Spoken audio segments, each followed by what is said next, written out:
Bonjour, bienvenue à votre émission hebdomadaire cette semaine dans Dautré, une émission qui vous fait le résumé de l'actualité qui s'est tenue dans la MRC de Dautré.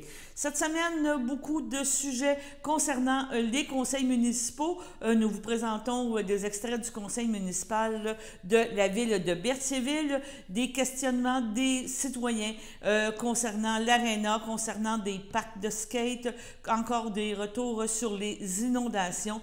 Bref, quand même des sujets qui sont d'actualité. On vous parle aussi de la MRC d'Autré. La MRC d'Autré a adopté quelques résolutions la semaine dernière lors de son conseil mensuel, mais il y a encore eu des questionnements des citoyens concernant, on parle de zones inondables, on parle encore là d'encombrement dans les cours d'eau, donc des embâcles à venir, donc les événements du mois d'août ont permis à plusieurs citoyens de constater qu'on n'était pas à l'abri de tels événements. On vous parle aussi de Thibaut Quinchon. La semaine prochaine, ce sera le gala, les Grands Prix de la culture Lanaudière. Et entre autres, Thibaut Quinchon, un artiste en art sonore, en patrimoine sonore, est en nomination dans une catégorie justement sur le web pour le rayonnement web. Et nous avons eu une entrevue avec Thibaut. Sur ce, on vous souhaite une belle écoute et on sera de retour la semaine prochaine avec d'autres sujets. Bonne fin de semaine. Sur 9.1, modification à l'inventaire du patrimoine bâti, retrait et ajout de certains items. Donc, évidemment, certaines municipalités ont revu leurs inventaires. Tout ce qui est en bas de 1940 fait partie de l'inventaire. Mais évidemment, il y avait certains bâtiments qui étaient dans l'inventaire qui n'ont aucun intérêt patrimonial. Il y en a plutôt beaucoup à la Valtrie. Donc, je peux toujours quand même donner les adresses, là. À la Valtrie, ça, c'est tout des retraits, là. Le 170 Notre-Dame, 710 Notre-Dame, 731 Notre-Dame, 979 Notre-Dame, 1011 rue Notre-Dame, 1021 rue Notre-Dame, 1031 rue Notre-Dame, 1490 rue Notre-Dame. Et ça, c'est des retraits pour ceux-là. L'autre, il y a un ajout à la Valtrie, 5 rue Bergeron. Ça, c'est à la Noret. C'est ajouté. 860. Non, moi, j'ai 5. Ah oui, je m'excuse. 860, c'est un ajout à la Valtrie. Et on a le 5 rue Bergeron à la Noret, qui c'est un ajout dans votre inventaire. Après ça, oui. On a un autre ajout, c'est le 3380 rendu haut de la rivière à Sainte-Élisabeth. C'est un ajout à notre inventaire du patrimoine.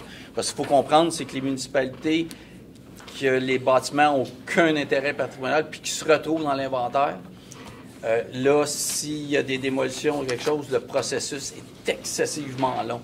Et donc, des bâtiments qui n'avaient aucun intérêt ont été retirés et certains qui n'étaient pas dans l'inventaire, mais qui ont vraiment un intérêt patrimonial, des municipalités qui en ont rajouté. Donc, proposer... Non, mais avant de proposer, par ailleurs, peut-être souligner le fait que là, ça se complique, parce que si on va de l'avant, si le gouvernement va de l'avant avec le fait qu'on peut maintenant utiliser le programme de subvention pour les maisons en bas de 1940, elles doivent être dans l'inventaire pour avoir accès aux subventions. Exact. Ça, c'est un peu... Est-ce qu'on accepte que notre maison soit dans l'inventaire, et là, on a des contraintes. Par ailleurs, on a nos subventions. Et on dit non aux subventions, on dit ne mettez-la pas dans l'inventaire. Il va y avoir un débat là-dessus, il va falloir qu'il tienne éventuellement. Voilà, je le propose. Proposé par M. Villeneuve, appuyé par M. Bérard, à ma droite. À ma gauche, c'est... service incendie 12.1, règlement du schéma de couverture de risque en incendie 2024 à 2034. Et oui, c'est 10 ans. Donc, évidemment, il y a eu des étapes d'adoption du règlement relatif au schéma de couverture de risque en incendie. Il y a eu un avis de motion de données. Évidemment, notre schéma de couverture de risque du service d'incendie passe par le ministère de la Sécurité civile. Et il y a beaucoup de démarches parce que ça a duré... quand même longtemps. Et évidemment, le ministère de la Sécurité civile a entériné notre schéma de couverture de risque pour notre service d'incendie. Donc, on est rendu à l'étape de l'adoption. Donc, l'avis de motion avait été donné par M. Gravel, donc proposé par M. Gravel, appuyé par M. Lahaye. À ma droite, à ma gauche. 12.2, demande de subvention au ministère de la Sécurité publique, programme de formation des pompiers à temps partiel. Donc, une cohorte de pompiers 1. Donc, c'est tout simplement une résolution, puis c'est la normale, parce que le ministère de la Sécurité publique donne des subventions aux villes ou au MRC pour, évidemment, former nos pompiers. Donc, proposé par M. Bérard, appuyé par M. Gravel, à ma gauche. Oui. M. Goyette, c'est bon pour vous? À ma droite? Oui. Parfait. Merci beaucoup. Allez-y. Mon nom est Jean-François Gosse, il est Saint-Culbert. Suite à nos inondations, des rivières qui ont débordé, je me demandais c'est quoi le plan d'action pour nettoyer les embarques sur les rivières qui ont débordé. Et j'ai constaté la journée, dans la nuit du 9 août, la rivière Chicot débordait vers l'ouest. Environ 2 pieds d'eau, du jamais vu. Je t'avais constaté, je voulais voir c'est quoi qui a fait déborder. Après, quand ça s'est résorbé, je suis allé voir, puis il y a des gravats de toutes sortes, des cabanes, des arbres, de tout. J'ose espérer qu'on n'aura pas une pluie importante d'ici le printemps. Il y a beaucoup de chances que ça déborde encore. Et j'ai l'impression que toutes les autres rivières qui ont débordé, c'est le même problème. Et je veux savoir s'il y a un plan d'action, s'il y a un plan d'action du style Saint-Norbert, on y va puis on discute après. C'est quoi le plan? Parce que dans les envers, comment... C'est ça. Là, présentement, l'équipe qui s'occupe de ça a, bien entendu, priorisé des interventions, surtout dans le nord de la MRC où les routes locales ont été coupées. Donc là, présentement, il y a des travaux qui sont faits pour rétablir la circulation dans le nord. Ensuite de ça, on va puis moi, M. Grosse, là, si vous avez des informations précises là, sur des obstructions dans les cours d'eau, vous nous les communiquez, ça va être important. Puis quand il y aura des obstructions dans les cours d'eau, évidemment, la MRC a la responsabilité d'assurer le libre écoulement des eaux dans les cours d'eau. Donc, il y a une évaluation qui est faite. Et éventuellement, les obstructions vont être retirées en collaboration avec les municipalités locales. Parce que dans ce cas-là, il y a des ententes qui existent avec les municipalités locales là, pour retirer ces obstructions-là. Et puis là, il va falloir... Là, une problématique qui va se poser, c'est il y a des obstructions dans les cours d'eau, donc qui risquent vraiment de nuire à l'écoulement des eaux. Puis l'autre phénomène qu'on va retrouver, ce sont là, des débris là, qui se sont répandus souvent sur des terrains, puis aujourd'hui, qui sont situés assez loin des cours d'eau, parce que les cours d'eau ont pris évidemment beaucoup d'expansion, l'eau s'est retirée, puis il peut y avoir des débris un peu partout.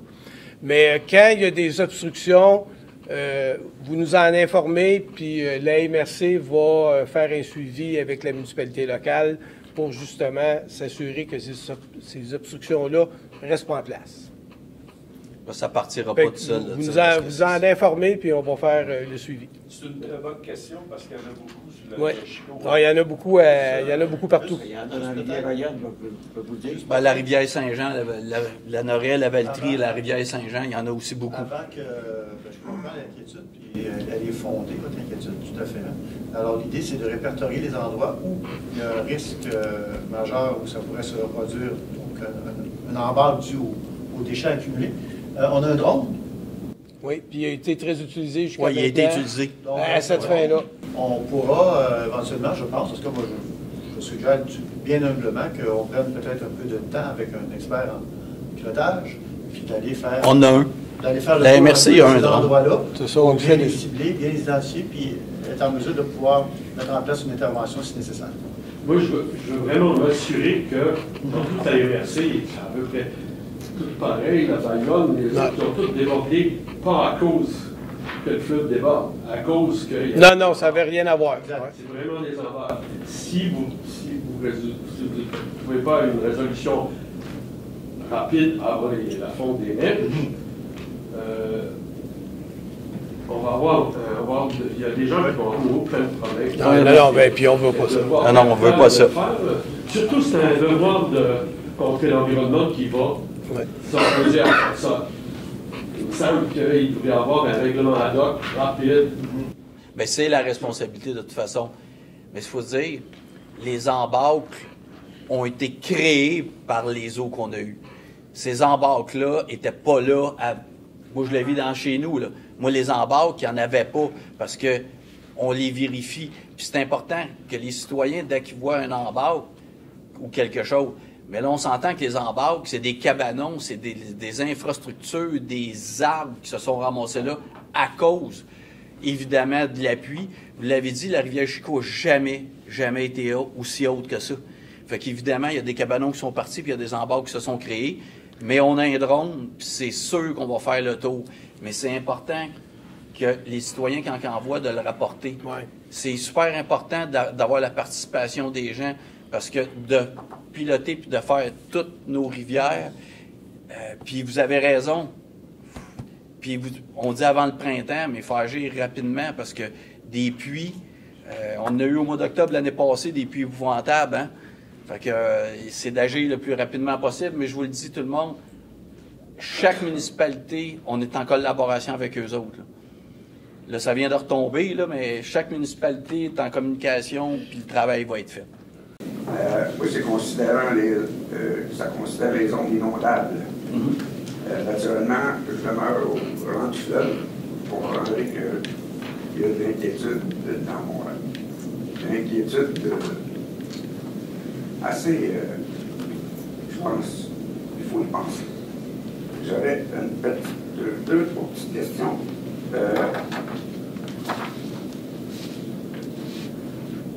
J'ai lu qu'il y avait 88%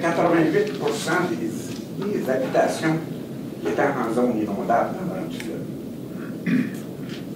J'espère qu'il y a 88%. Si vous êtes un peu fort en mathématiques, il n'en reste pas d'autres qui ne sont pas inondables. Je sais pas. 88, 100 moins 88. Vous allez comprendre. Ça a tout un impact. Si on se retrouve dans la zone de Grand Cours, qu'est-ce qui va se passer? Écoutez, là, en ce moment, le gouvernement, ce qu'il fait... Je veux écouter et je veux comprendre aussi. Vous voulez dire quoi exactement? Votre explication. OK. En ce moment, ce que le gouvernement fait, il fait des séances de consultation. Très au courant. Bon. La MRC s'est positionnée sur la réglementation qu'ils sont en train de faire. Également, les citoyens peuvent aussi déposer un mémoire.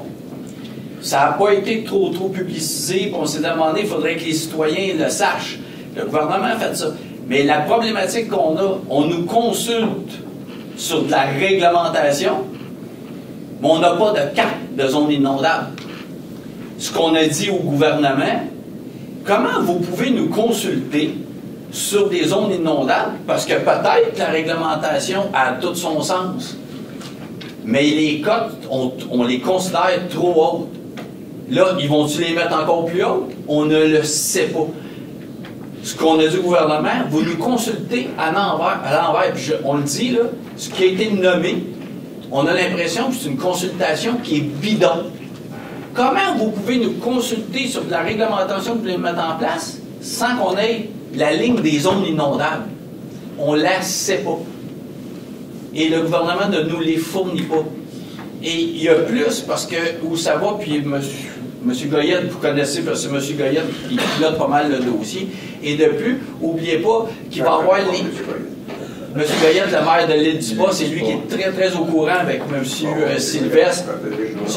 On se réunit pas mal dans ces dossiers-là. Mais il y a aussi la zone de liberté des cours d'eau qui va être ajoutée à ça. C'est quoi la cote? C'est quoi la ligne? On les a pas. Mais on nous consulte sur de la réglementation. Donc, je comprends. Mais je peux vous assurer que la MRC, avec M. Sylvestre, M. Goyette, on a un comité avec notre service d'aménagement et on le travaille en petit comité. On dépose un mémoire au gouvernement parce qu'on est parfaitement conscient qu'il peut avoir un impact épouvantable les citoyens. C'est une chose de se retrouver réellement dans une zone inondable. Comme gouvernement, à un moment donné, il faut mettre des choses en place. On le comprend. Par contre, quand on parle, je pense, de l'île du Pas, quand vous avez une pente de 2-3 cm sur 2 km, ben, je vais vous dire une chose, si vous montez de la ligne, ces 2 km que vous venez de toucher, on les a pas, ces cotes-là. Et le gouvernement, je vous le dis, eux autres non plus, ils les ont pas. C'est pas fait. Le rapport du puits, ça devrait être. Oui, mais le rapport du puits, c'est pas nécessairement les cotes que le gouvernement sert sur le rapport du puits. Non, c'est ça. Le rapport du puits, là, on ne sait même pas si le gouvernement, qu'est-ce qu'il en dit. Probablement que le gouvernement, si le rapport vient pas de lui, il n'accepte pas. Puis je vais vous dire une chose, avec ce qui vient de se passer, avec les puits qu'on vient d'avoir, parce qu'oubliez pas qu'en plus, le gouvernement va prendre, c'est pas juste les zones inondables, parce que le fleuve ou une rivière monte, mais ce qui vient d'arriver va être pris en compte par le gouvernement.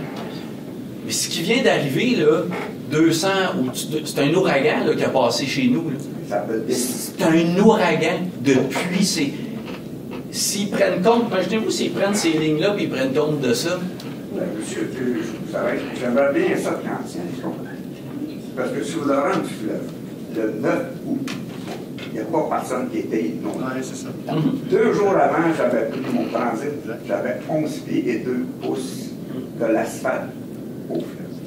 Fait qu'il pouvait mouiller en 6 briques. Puis il a mouillé en 6 briques. Chez nous, il n'a pas eu une goutte. Mais 5 jours Par plus tard, contre, dans York, pardon. 5 jours plus tard, il a monté d'1 mètre, le fleuve. Oui, c'est pas Il est encore loin de chez vous. Malade, les maîtres. Il est encore loin de chez vous, c'est ça. Oui, mais il faut comprendre, Ça me donne la chance de mettre le canoë. le fleuve, c'est par sa grandeur et par son débit, c'est quand même un fleuve, on le voit venir, on le voit monter. La vraie problématique d'une pluie aussi intense, on l'a vu, Saint-Cuthbert, avec le... C'est pas compliqué, c'est les rivières, les cours d'eau qui sont hyper dangereux. Le fleuve, là, il n'y a pas fait... Les rivières, les cours d'eau étaient surchargés. Puis, on regardait où -ce que ça se déversait dans le fleuve, puis ça faisait des tourbillons, parce que les rivières étaient plus hautes que le fleuve. Le fleuve, il est capable d'en prendre. Le fleuve, c'est pas une pluie qui va l'énerver. C'est ce que la mairesse de Montréal peut faire, les étangs éponges. Oui, c'est ça. Ouais. Donc, il y a nous, on a un naturel. Oui. Voilà. Pour des fortes pluies, oui. Est-ce que les chiffres que vous avez dit au début du 88, là, ça, c'est une simulation qui était faite ici. Si on appliquerait les cotes qui nous imposent, les cotes du rapport Lapointe de 1990, si on les appliquerait tels quels avec le règlement qu'ils nous propose, ça donnerait ces chiffres-là. Ce qu'on sait, c'est que les cotes, qui sont des moyennes du rapport Lapointe, c'est des moyennes statistiques qui datent d'avant l'aménagement de la voie maritime et de la voie navigable du Saint-Laurent. On sait que ça ne marche pas bien chez nous. Et la gestion des grands barrages. La gestion des grands lacs. La gestion, on peut juste penser à la gestion de la rivière des Outaouais qui a été créée en 83. Avant 83, il n'y avait pas de gestion de la rivière des Outaouais, il n'y avait pas d'organisme qui gérait. Il y en a plein comme ça. Fait que le rapport du puits, il amène ce qu'il dit, puis il a été corroboré par un autre scientifique, ce rapport-là, en grande partie. C'est ce qu'il dit, c'est qu'il faut prendre le fleuve comme il est aujourd'hui. La manière qu'il est aujourd'hui avec ces aménagements-là qui ont été faits, qui sont gérés par des humains. Puis si on regarde, quand on fouille, bien, il y a beaucoup de ces inondations-là, c'est des conséquences humaines. L'inondation de 76, c'est une conséquence humaine. En 2017 et en 2019, on ne le sait pas encore, mais ils ont changé la recette de la gestion à la Commission mixte internationale concernant la gestion des Grands Lacs. Puis ce qu'on remarque, c'est qu'il y a une tendance qu'on remarque qui est forte. À chaque fois qu'ils modifient la recette du gâteau, bien, on est aspergé, ça déborde des années qui suivent. Bon, c'est une tendance, il n'y a pas encore de scientifique qui est arrivé qui a démontré que c'était ça, mais on s'aperçoit qu'il faut s'assurer qu'à l'autre bout, on soit entendu. Puis, le règlement qu'il propose sur les zones inondables, en passant, s'il a été adopté, il est en vigueur aujourd'hui, tous ceux qui ont été inondés arrêtez d'une zone inondable. Donc, plus de remblais avec les conditions qui sont là. Surtout parce que l'orientation gouvernementale veut conserver quand même les inondations élevées, très élevées, puis moyennement élevées, là, ces critères-là. Fait qu'avec les quantités d'eau qu'il y a eu, bien, ces personnes-là auraient été mis dans des zones élevées ou très élevées.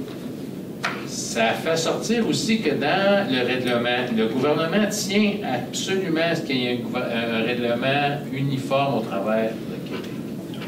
Par contre, oui, mais là, par contre, il y en a qui ont des intolérances là-dedans, il faut en tenir compte, c'est que il va falloir que ça soit séparé, les inondations fluviales ou côtières avec les inondations riveraines et les inondations urbaines. C'est 3 schémas, c'est 3 conséquences, c'est 3 affaires différentes. On s'est aperçu que les sections de rivières qui étaient très méandrées le 9 et le 10 août, c'est eux autres qui ont été le plus affectés. C'est dans les méandres que ça déborde bien plus que dans la partie linéaire. Bon, ça c'est à vérifier, ça vient de tout changer la donne. On sait qu'en 2017, il y a eu beaucoup de réclamations.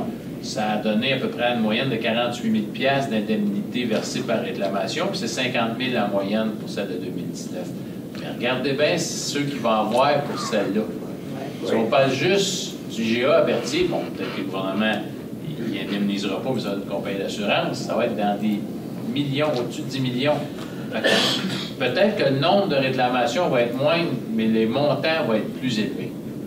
Puis là, on arrive avec un problème bien différent. Ne comparez pas un citoyen à Sobeys. Sobeys, ils n'ont pas d'assurance. Non, mais ça... Quand ça tend l'hydro, on n'avait pas d'assurance. On était capable de les baquer. Oui, non, mais je veux juste dire que les montants sont bien différents de Sobeys. Mais vous dire qu'on le travaille et on la comprend, la problématique. On le travaille en tabarnouche. On essaye d'être entendu. On a eu des rencontres avec la ministre Proulx. On a eu puis toutes les consultations, on est allé, on leur explique tout l'impact que ça peut avoir sur des citoyens. C'est une chose si on se trouve vraiment en zone inondable. Mais là, s'ils montent les cotes, puis la moitié de votre maison se trouve en zone inondable, l'autre moitié n'est pas en zone inondable, à un moment donné... Est-ce que vous savez, exemple, les risques faibles, moyens, élevés, très élevés, c'est quoi exactement les impacts qui vont arriver? Vous dites faible, vous avez dit tantôt remblaiement, tout ça, mais ça va jusque dans le... Bien, là, sincèrement, à ce soir, je pourrais pas vous... Oui, mais là, je pourrais pas vous énumérer l'entièreté de la réglementation qu'ils essaient de mettre en place. Mais les services sont au fait, puis ça fait partie du mémoire. Okay. Les différentes, les éléments qui sont liés aux impacts de la réglementation sont bien analysés et amenés dans le mémoire, puis souvent dénoncés justement parce que l'impact n'est pas approprié compte tenu du niveau de risque réel. C'est plutôt comme ça que c'est pour le visualiser, c'est comme des marches d'escalier. Il y a 4 marches. Tout dépendamment de la marche que vous êtes par rapport à la hauteur d'eau qu'il va avoir sur votre propriété, ils vont déterminer si c'est un risque très élevé, moyen ou faible. Le problème encore de ça, c'est que les marches sont carrées. Fait que si la personne manque d'1 millimètre, le dessus de la marche, elle tombe de la marche d'en bas. Fait que, contrairement au règlement intérimaire, c'est que là, il y a plus de marches. Le monde va pouvoir tomber plus souvent, mais de moins haut. Transitoire, oui. Avec la proposition de règlement permanent par rapport au règlement transitoire, il y a plus de marches. Donc, on peut tomber plus souvent de moins haut. Mais ça, il n'y a pas de moyen d'arbitrage. Fait que pour des millimètres, on permet ou on ne permet pas des usages. Puis chaque marche a des usages, ils peuvent faire certains travaux ou non. OK. Mais ça, ces travaux-là, mettons, ça va être décidé. Non, c'est déjà décidé. C'est déjà connu. Il faut faire attention. C'est déjà connu. Oui, exact. Et c'est là-dessus qu'on essaie de déposer le mémoire, mais en même temps, c'est ce que je dis, une zone très élevée qui soit très restrictive, je pense qu'on va tous se rendre compte que dire, ben là, oui, là, tu es d'une zone très, très élevée, mais on les a pas. C'est ça.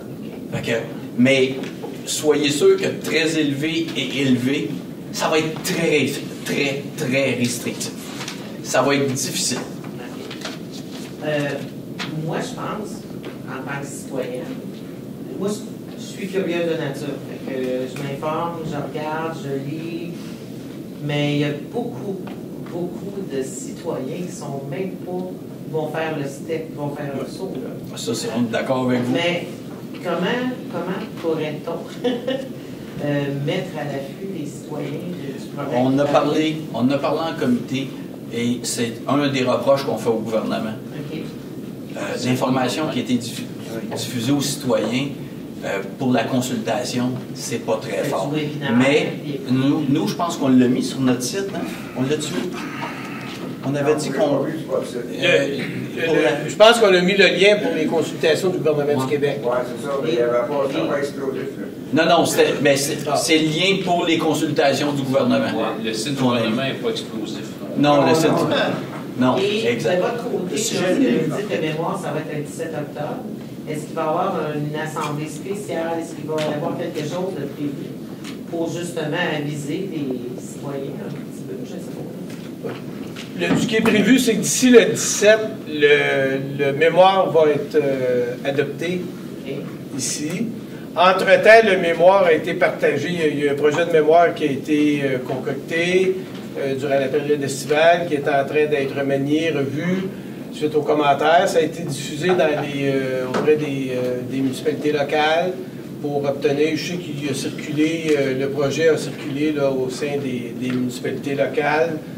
Il n'y a pas d'activité de mobilisation, d'organiser, de prévu, là, mais bon. Mais ce qu'on voulait, c'est que... Ce document-là, est-ce que les citoyens peuvent l'avoir à la demande? Ben là, il va être rendu, on va éventuellement le diffuser parce qu'il va être adopté, évidemment. C'est ça. D'ici son adoption, là, on est en train de regarder ça. Parce que là, présentement, il est en train d'être modifié. Là. Mais évidemment, tant qu'il est au niveau du document de travail, on ne le diffuse pas. Il n'est pas terminé. Le mémoire est travaillé par nos services d'aménagement, par M. Sylvestre, par notre comité. Une fois que le mémoire va être fait, va être déposé, va être adopté, va être envoyé au gouvernement. Mais chaque citoyen peut. Mais non, je vous le dis, il n'y aura pas une grande assemblée où on va demander l'opinion de l'entièreté des citoyens, parce que le mémoire, on va le remettre dans un an. Mais ce que je vous dis, par contre, on est parfaitement conscient de tous les dangers, toutes les difficultés qu'il peut y avoir dans ce dossier-là. Et je vous le dis qu'on le martèle. Puis à l'UMQ, la Fédération, la FQM, on martèle beaucoup le message de tout ce danger-là.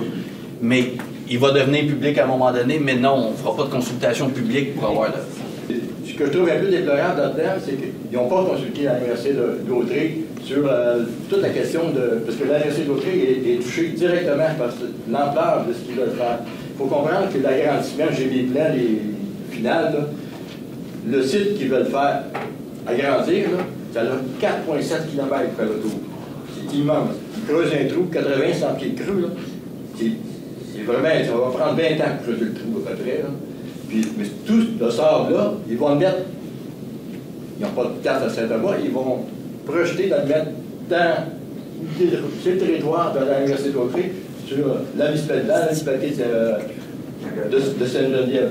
C'est là que ça s'en va, c'est là qu'il est projeté, ça s'en va, mais la réglementation au niveau des municipalités, la réglementation au niveau du schéma d'aménagement de l'Université d'Autrey ne permet pas ce genre de choses-là. C'est zoné parc industriel. C'est une zone blanche parc industriel. Malgré, on pourrait en dire là là-dessus, là, mais ce site-là, c'est l'ancienne sablière, lorsqu'on fait l'autoroute 40, depuis le temps, il y a toute la végétation qui a poussé là-dedans. Il y a beaucoup de milieux humides, des plans d'eau, ces choses-là. Il y a de tout là-dedans. Bon, ça contrevient au niveau des milieux humides, au niveau de la courbe des arbres, ces choses-là, puis au niveau de l'usage qui est projeté par la MRC. Moi, je pense que, je l'avais pensé une autre fois, je me disais, peut-être qu'il est trop tard parce qu'il y a des ententes qui sont déjà signées, mais les modifications chez moi ne sont pas encore faites. Ils sont à l'étape de consultation. À cette étape-là, je me demande s'il est peut-être trop tard parce que là, c'est dans 4 septembre, ça s'en vient vite, là. Mais il serait souhaitable que la MRC d'Autrey fasse voir que leur projet ne concorde pas avec toute l'orientation qu'on devrait donner à la gestion des déchets dans la région, dans le sens que dans leur projet, eux, ils rouvrent la porte à l'ensemble, c'est spécifié à l'ensemble du Québec. Donc, le site est pour le Québec. Ah, mais monsieur, le bac devrait faire partie de ça. Oui, il va y avoir un bac peut-être dans 5-6 ans. La dernière fois, ils vont commencer à avoir... les batteries, ça a passé assez facile. politique, mais ça a passé. Ils ont commencé à faire ça. C'est pas monsieur Felquevin qui est dans les recyclés. Moi, ce que je veux en dire, c'est que je pense qu'il serait important que la MRC, puis la municipalité aussi, fasse valoir que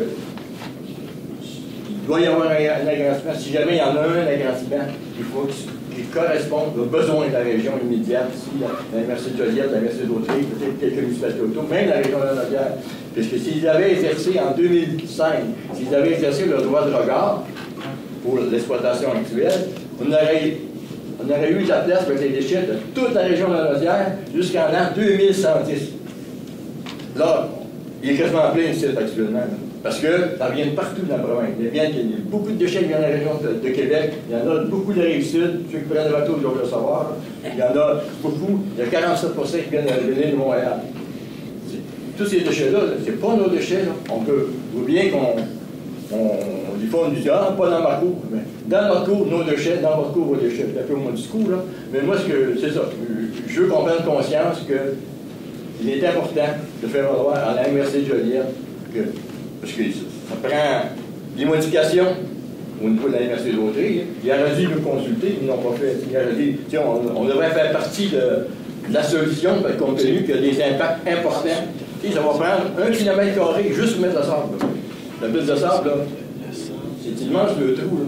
Il faut qu'ils le mettent à quelque part, puis c'est dans l'Autriche qu'ils veulent le mettre. À ce moment-là, ben, tu sais, les conséquences, c'est nous autres qui vont les avoir. Eux, jusqu'à date, dans l'entente précédente de 2005, ben, la MRC de Joliette, la municipalité de Saint-Elmois, ils ont pris le cash, ils ont pris beaucoup d'argent, tu sais, puis c'est nous autres qui avons les impacts. Les impacts du camionnage, les impacts de la nappe d'eau souterraine qui s'en vient, qui est pas mal plus dans Saint-Geneviève, puis toutes les odeurs, c'est encore nous autres que tout ça. Nous autres, on n'a rien. Eux autres, ben, ils encaissent le cash. C'est un peu ça. C'est illogique que la MRC de Joliette agisse sans se faire valoir à la MRC d'Autriche qu'il va y avoir des conséquences. On aurait dû consulter, on est directement touché par ce problème-là, puis il y a aussi grand en territoire qui va être touché dans Saint-Geneviève et dans Saint-Thomas. Pensez-y, il y a 4,7 km à l'autour du site, le nouveau projet. C'est quelque chose. C'est tout un trou qui va être creusé là. Ouais. Ils n'ont pas de limite à part de ça. Vous savez ça? Le tonnage métrique, ils peuvent en mettre. Là, c'était ça, Président. Oui. Parce que la MRC de Joliette n'a pas exercé le droit de regard. Ils ont fait une erreur. Puis là, ils veulent faire la même erreur, c'est encore ouvert, à large, amenez-en partout, les déchets. En tout cas, c'est mon intervention dans ce sens-là.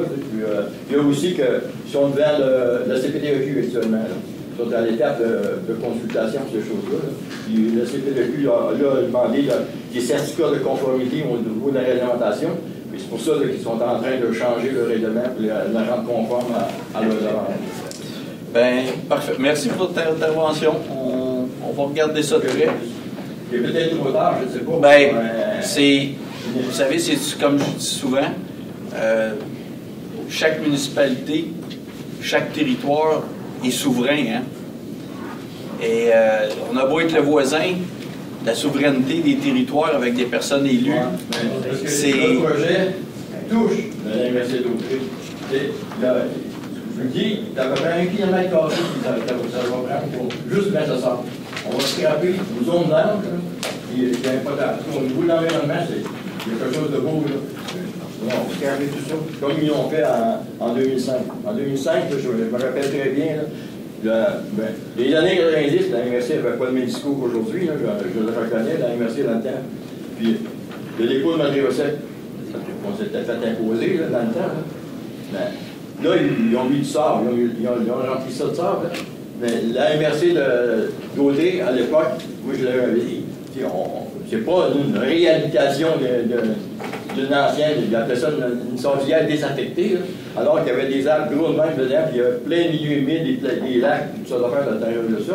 J'avais soulevé la question à MRC. La réponse qu'on me dit, Monsieur Vallière, vous n'êtes pas ingénieur. Il y a un ingénieur qui nous confirme, il n'y a pas d'eau, il n'y a pas d'eau. C'est ça qu'on m'avait répondu ici à MRC. Je sais qu'aujourd'hui, c'est pas ça. Instant de réflexion, je voulais revenir un peu sur les zones inondables rapidement. Donc, depuis le 19 juin a débuté la consultation. Ça, j'en avais parlé la dernière séance du Conseil. Donc, la consultation sur la modernisation du cadre réglementaire sur les zones inondables. Donc, la période de consultation a été prolongée jusqu'au 17 octobre 2024. Okay. Ça devait se terminer en réalité le 17 septembre. Donc, pour transmettre vos commentaires et vos questions. Donc, tel que mentionné à cette séance-là, du mois d'août, donc j'aurais constaté que lorsque j'ai transmis des commentaires portant sur le projet de règlement, que le formulaire n'était pas simple, monsieur, madame, tout le monde. Donc, c'est très technique, il faut faire référence au projet de règlement et strictement sur les modifications, comme exemple, okay, pour que vos commentaires soient considérés. Donc, je trouve que c'est décevant un petit peu comme formule, okay, c'est complexe, c'est un peu limitatif. Par contre, la NRC, tel que je le mentionnais, elle a rédigé un mémoire couvrant l'ensemble de la NRC d'Audrey. Il y a une forte représentation de la ville de Berthierville dans le mémoire, puisque c'est la municipalité la plus touchée dans les zones d'habitation si le projet de loi est adopté avec la cartographie proposée par le ministère. C'est la grosse enjeu actuellement, elle est là. Donc, Berthierville est grandement affectée si les nouvelles normes et la nouvelle cartographie est acceptée. Donc, il existe présentement les zones inondables 0,20 ans, 0,100 ans, c'est-à-dire 20-100 ans. Okay. Une partie du centre-ville est actuellement dans la zone 0,20 ans, ce qui fait en sorte que les travaux de réfection, d'agrandissement, de construction suite à un sinistre devient compliqué et impossible dans certains cas. Donc, cela a malheureusement aussi un impact sur la vente, le financement et les primes d'assurance dans les propriétés situées justement dans les zones inondables 0,20 ans. Donc, la nouvelle cartographie, c'est vraiment ce qui nous manque. Parle de 350 ans, donc en partant de la cartographie actuelle, si on ne sait pas, okay, ce qui a comme effet d'agrandir les zones inondables. Donc, suite à plusieurs discussions avec M. Hubert, le directeur de l'urbanisme de la MRC d'Audrey, le problème majeur actuellement est que le gouvernement nous demande de nous prononcer sur un projet de règlement où il manque la plus importante information, okay, qui est soit la nouvelle cartographie des zones inondables. Donc, puis on nous parle d'un délai de dépôt à ce moment-là au niveau de la cartographie durant les 3 prochaines années. Okay, c'est un peu, comme je disais, on nous demande de nous prononcer sur quelque chose et on n'a pas l'élément principal. Donc, c'est à suivre. Puis, si vous voulez, en réalité, vous prononcer au niveau de la consultation, bien, vous pouvez aller sur le site du gouvernement pour vous exprimer. Donc, H13, comité du ZIP du lac Saint-Pierre, donc c'est une demande de réduction de vitesse sur le lac Saint-Pierre. Madame Lebrun. Considérant que l'enjeu de la vitesse des embarcations nautiques sur le lac Saint-Pierre a été soulevé par plusieurs acteurs, et ce depuis de nombreuses années, considérant que plusieurs tributaires du lac Saint-Pierre sont également aux prises avec des enjeux de vitesse, notamment à leurs embouchures, considérant que des restrictions de vitesse sont entrées en vigueur sur les rivières Richelieu et Saint-Maurice, et que plusieurs acteurs au sein de la table de concertation régionale du lac Saint-Pierre soulignent que cette avenue doit être explorée pour le lac Saint-Pierre. Considérant que le processus législatif entourant une demande de règlement sur les restrictions visant l'utilisation des bâtiments est long et exigeant en ressources humaines, considérant que dans le cadre d'une démarche commune, il serait plus facilitant de n'avoir qu'un seul canal de communication entre les administrations locales, municipalités concernées et Transport Canada, considérant que le comité ZIP du lac Saint-Pierre a de l'expérience en concertation des acteurs, étant donné son rôle d'organisme coordonnateur de la TCRLSP, qui qui se trouve à être la table de concertation régionale du Lac-Saint-Pierre, et qu'il a également été identifié comme porteur de projet pour les actions visant la vitesse sur le Lac-Saint-Pierre dans le plan de gestion intégré régional, PGIR. Considérant que les administrations locales, municipalités concernées seront tenues informées de tous les détails entourant la démarche et qu'elles doivent s'assurer que le tout est fait de manière neutre et impartiale, car elles demeurent les entités imputables du processus, alors je propose de nommer le comité ZIP du Lac-Saint-Pierre comme représentant des administrations locales, municipalités riveraines auprès de Transport Canada dans le processus de règlement sur les restrictions visant l'utilisation de bâtiments. Merci, c'était Pépère. Merci, j'en rappelle le vote à ma gauche. À ma droite. Approuvé par l'unanimité des conseillers présents. Je tiens juste à souligner aussi que la réduction de vitesse aussi, ça va avoir un impact positif sur l'érosion des berges aussi, puisque ça reste un enjeu au niveau de l'érosion des berges, la haute vitesse des embarcations. En H14, préposé au gymnase de l'école secondaire Pierre Lestage, donc c'est un octroi de contrat. M. Frenière. Considérant les activités sportives au gymnase de l'école secondaire Pierre Lestage débutant en septembre 2024, en conséquence, je propose d'octroyer à Mme Guylaine Coulomb le contrat de service de préposé au gymnase de l'école secondaire Pierre de Lestage pour la saison automne 2024, ainsi que pour les sessions d'hiver et printemps 2024 au montant forfaitaire de 8 736, toutes taxes incluses. D'autoriser le maire et la directrice générale et greffière à signer pour et au nom de la ville de Berthier, le dit contrat. Merci, c'était Pépère. C'est le Destrempe, depuis. M. Destrempe, merci. J'en ai pas le vote à ma gauche. À ma droite. Approuvé à l'unanimité des conseillers présents. En H15, Carrefour Jeunesse Emploi d'Audrey-Joliette, partenariat pour la 30e édition de Place aux jeunes d'Audrey. Madame Fontaine. Considérant l'offre de partenariat financier datée du 23 août 2024, déposée par le Carrefour Jeunesse Emploi d'Audrey-Joliette, dans le cadre du programme de partenariat avec Place aux jeunes d'Audrey. Considérant que ce programme a pour mission d'attirer et de retenir les jeunes travailleurs qualifiés âgés de 18 à 35 ans dans notre région, contribuant ainsi de manière significative au développement économique. En conséquence, je propose d'accorder un montant de 1 000 $ au Carrefour Jeunesse Emploi d'Audrey-Joliette dans le cadre du programme de partenariat avec Place aux jeunes d'Audrey. Merci, c'était Pépère. M. Plante, merci. J'en ai pas le vote à ma gauche. À ma droite. Approuvé à l'unanimité des conseillers. Donc, c'est Martin Saint-Jean, je suis la rue Colby. En fait, j'aurais comme 3 questions, je vais en faire bref dans la même intervention. Première question, on avait dans les avis de taxes 22-26, si je ne me trompe pas, une mention d'un montant qui serait octroyé pour la construction d'un skatepark. Fait que la question est, où est-ce qu'on en est dans ce dossier-là, sachant que si on veut avoir quelque chose dans un délai comme d'ici l'année prochaine ou 2026, il faut quand même commencer par faire le début, c'est-à-dire trouver l'entrepreneur, faire des plans. Je pense que le reste du dossier là, vous appartient, mais sachant que si on veut mettre en branle quelque chose au printemps prochain, qui serait peut-être raisonnable pour arriver à rentrer dans ce qui faisait mention au niveau du compte de taxes, la question c'est où est-ce qu'on en est dans ce dossier? Oui, on a discuté dans le dossier, on est rendu actuellement, juste peut-être me préciser là, la démarche là, en tant que telle, Mme Dubos, on est rendu là-dedans. OK, on doit être. Je vous laisse la parole. C'est la bonne nouvelle. OK, ça me fait plaisir. D'ici le 23 septembre prochain, on va être déjà en appel d'offres sur le SEAO. Au fait, l'appel d'offres, c'est pour le contrat de conception et de construction du skate.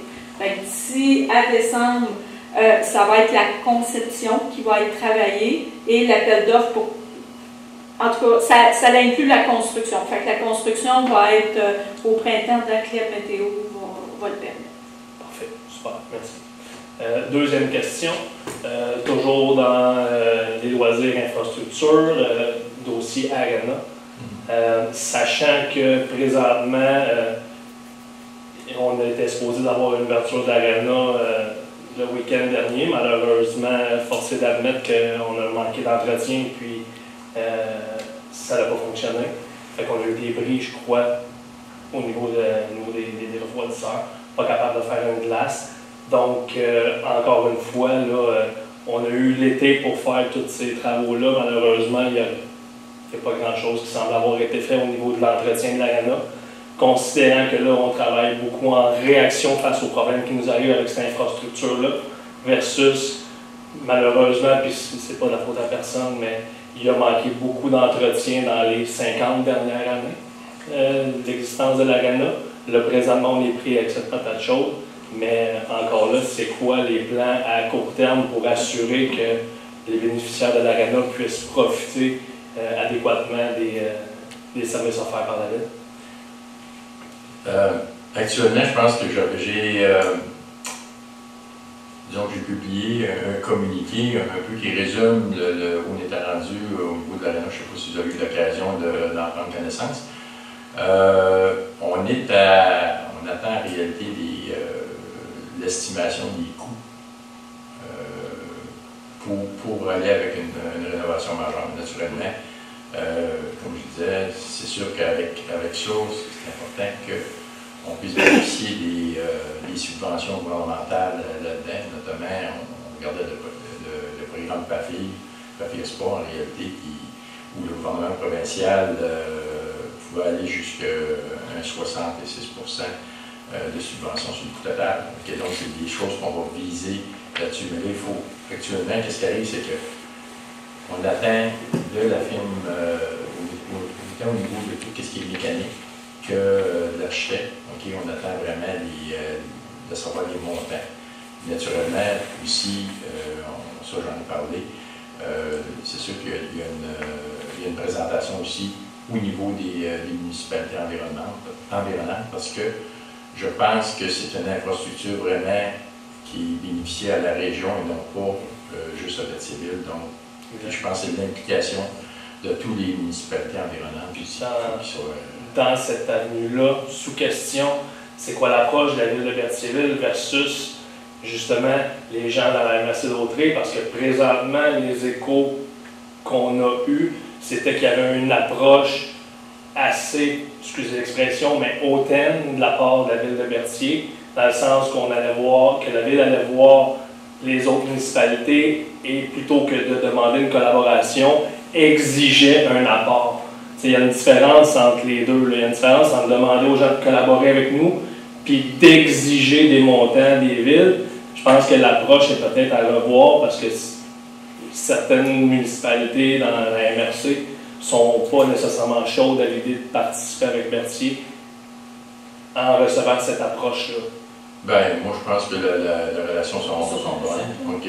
Puis, j'ai des contacts avec les maires, il n'y a pas de problème à ce niveau-là. Il y avait une présentation qui avait été faite en décembre l'année dernière concernant la situation. Je pense que les gens, c'est peut-être plus la population qui n'est pas encore tout au fait de tout.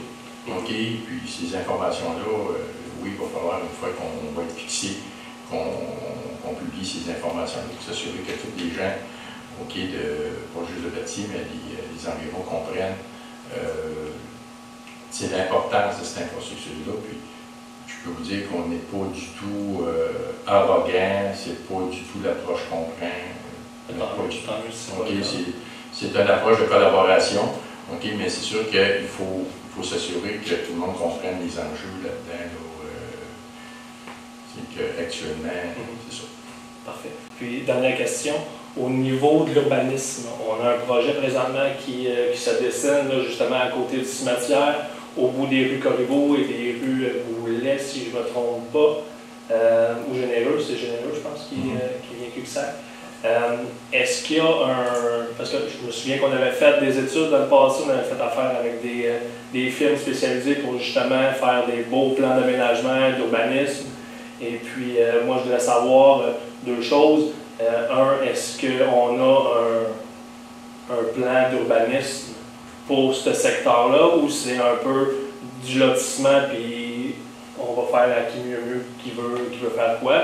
Puis l'autre question là-dedans, c'est est-ce qu'il y a un parc de prévu dans cet aménagement-là? Parce que si je ne me trompe pas, quand le domaine Corriveau s'est fait, tous les terrains ont été vendus. Un terrain aurait dû être gardé pour faire un parc, mais malheureusement, il y a eu un montant qui est octroyé aux gens qui étaient là à l'époque. Ce montant-là est allé dans l'enveloppe probablement loisir général et il n'y a jamais eu de parc depuis ce temps. Présentement, on loue un espace pour que les jeunes puissent jouer au soccer, mais comme tel, il n'y a pas de parc aménagé. Puis je pense qu'il y aurait une clientèle là, qui pourrait forcément en bénéficier. Bien, pour répondre à votre question, oui, il y a un plan spécifique qui est fait pour ce développement-là. Donc, ce sera d'une façon aléatoire. C'est vraiment spécifique, c'était déposé. Puis pour l'ensemble, c'est accepté aussi par le conseil. Il y a eu beaucoup de travail à faire, de fait là-dessus aussi, mais c'est un beau projet. Puis oui, il y a un espace, un bel espace qui est prévu pour un parc qui va desservir aussi l'ensemble du coin, notamment le domaine Boulet. Est-ce que ces plans-là sont accessibles? Actuellement, si on peut dire, c'est concurrentiel un peu là-dessus, mais oui, on fait notre suivi. Là, je peux vous dire que le conseil fait son suivi, a fait son suivi là-dessus, puis continue à le faire. Puis on veut s'assurer vraiment que le promoteur réalise le plan qui a été déposé. Un sinistré, bon, ben, je voulais savoir si la Ville a fini par demander, parce que je leur ai posé la question au conseil l'an passé, en demandant une subvention pour qu'on ait des égouts fluviales dans notre domaine. Puis le maire qui était là dans le temps, il dit que c'était pas dans leur priorité, qu'il ne l'avait pas fait. Bien, si on va avoir une subvention pour avoir des égouts fluviales, il faudrait les demander un jour. Bien, il y en a. Il y a un système d'égouts fluvial, qui est un petit peu différent. Bon, il y a 30 d'épuration, il y a 36 ans. J'ai vu une maison qui n'avait un, puis après 20 ans, le champ d'épuration était fini. Là. OK. Mais ce qu'on me dit, c'est qu'il y en a un quand même, sauf que, oui, on est en train de regarder, voir, les délais, qu'est-ce qui peut être fait dans les délais pour évaluer ça. Bien sûr, comme Mme Brûlé, je ne sais pas si vous prenez dans le domaine, là, elle est dans le trou. Elle ne prend pas beaucoup d'eau quand elle a beaucoup d'eau devant sa maison, parce qu'elle commence à baisser en face de Mme Gosselin, puis là, Mme Blais, là, ça commence à descendre, puis elle est dans le creux du trou. Puis moi, ben, j'ai jamais eu d'eau dans ma cour, mais là, j'en avais.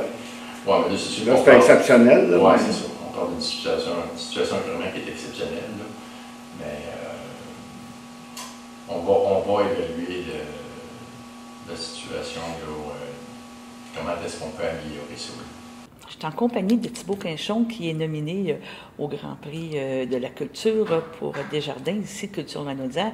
Tu es dans la catégorie Télé-Québec Web cette année. Oui. Donc, c'était une nouvelle catégorie qui avait été créée en 2019-2020 à cause de la pandémie et tout. C'est la deuxième fois que tu es dans cette catégorie-là. Oui. Tu es content, tu es heureux de cette nomination-là? Ben oui, c'est toujours une surprise. Je suis heureux, on ne sait jamais à quoi s'attendre quand il y a un prix comme ça, mais oui, j'ai hâte de voir le résultat. Tu as présenté quoi comme projet cette fois-ci? J'ai présenté Une vie qui s'écoute, qui est un projet sur le patrimoine sonore naturel québécois, qui a démarré dans la Naudière. C'était un partenariat avec la fiducie de conservation des écosystèmes de la Naudière. C'est un projet dans lequel j'ai fait plein de captations sonores dans la nature de la Naudière. J'en ai fait un album de musique. J'ai créé une carte interactive du patrimoine sonore naturel. Puis plein de projets qui gravitent autour. Un film, un court-métrage documentaire aussi. Okay, c'est ça. Donc c'est ça. C'est un gros projet. On parle beaucoup maintenant de patrimoine sonore. C'était pas quelque chose qu'on entendait parler il y a 3 ans, 4 ans, 5 ans. Tu étais un précurseur dans ce domaine, dans ce domaine artistique? Peut-être dans le domaine artistique, je pense qu'il y a quelques personnes qui travaillent là-dedans. Dans la Naudière, on a eu beaucoup de gens qui ont travaillé sur les musiques traditionnelles, qui ont finalement travaillé sur une forme de patrimoine sonore. Moi, c'est un peu différent parce que je suis moins dans la musique, je suis dans les sons. Donc, c'est moins connu, avec une spécialité de nature en plus. Donc, j'ai juste un champ, un créneau. Un créneau, ouais, c'est ça. Très important. Donc, c'est à combien? C'est quand même 4-5 nominations que tu as reçues au niveau ici régional pour l'Anodin. Est-ce qu'à chaque fois, ça te fait chaud au cœur? À chaque fois, tu es content, je veux dire? Comment tu reçois ça, ces choses-là? Bah oui, on essaye de pas trop se faire d'attente, hein, c'est ça. Donc, j'y pense pas trop. Je mets ça dans une boîte une fois que j'ai envoyé mon dossier. Puis, parce que quand on y réfléchit trop et qu'on attend, on peut plus être déçu qu'autre chose. Donc, c'est mieux d'oublier et puis que ça surgit d'un coup. Puis c'est comme, oh, waouh, c'est quand même sympathique, c'est sûr. Parce qu'en 2022, tu étais comme la saveur du jour. Tu as eu le prix Patrimoine, encore là, depuis Télé-Québec. Tu avais beaucoup de choses que tu as reçues. Tu étais presque un habitué. Là, tu montais sur la scène à toutes les 15 minutes et tout. Est-ce que c'était... comment tu avais reçu ça? Tu as reçu ça en... Comment je pourrais dire? Une grosse bouffée d'encouragement? Ouais. Bah oui, c'est sûr. Ça fait toujours des encouragements. Sur le moment, c'est quand même... Il y a du monde dans ces remises de prix-là. Fait que c'était un petit peu stressant. Mais non, ouais, c'est des impulsions pour continuer parce que la vie d'artiste est semée d'embûches. Donc, des petites choses comme ça, des fois, ça nous redonne un petit kick et un petit oomph. Des fois, on est comme, moi, je continue pas. Puis là, comme, OK, bon, c'est reconnu. C'est ça. Mais là, tu continues beaucoup. Là, tu me disais que tu arrivais de Montréal, tu es en rayonnement. C'est vraiment plus... si tu as passé un petit peu du local, du régional, tu es rendu vraiment... Je ne dirais pas provincial, mais quand même beaucoup d'implications. Oui. Bah après, j'ai ma partie comme... j'ai mes créations qui sont plus difficiles à développer. Puis, je suis concepteur sonore. Donc j'ai aussi des projets, je travaille pour les autres, je suis un artisan du son. Donc c'est des projets qui ne sont pas les miens, mais sur lesquels je participe en fait. Okay. Donc c'est ça, tu as plusieurs projets là, qui vont être présentés à l'automne, j'imagine, dans différents endroits ici dans la région? C'était surtout en août en fait que j'ai eu plusieurs projections dans mon coin, Saint-Damien, Saint-Gabriel, tout ça. Là, pour mes projets personnels, ça se calme un petit peu. Ça va plus aller au printemps prochain, probablement. Bon, ben c'est bien. On va te suivre encore intensément, puis continue ton travail. Merci beaucoup, Daniel. Merci.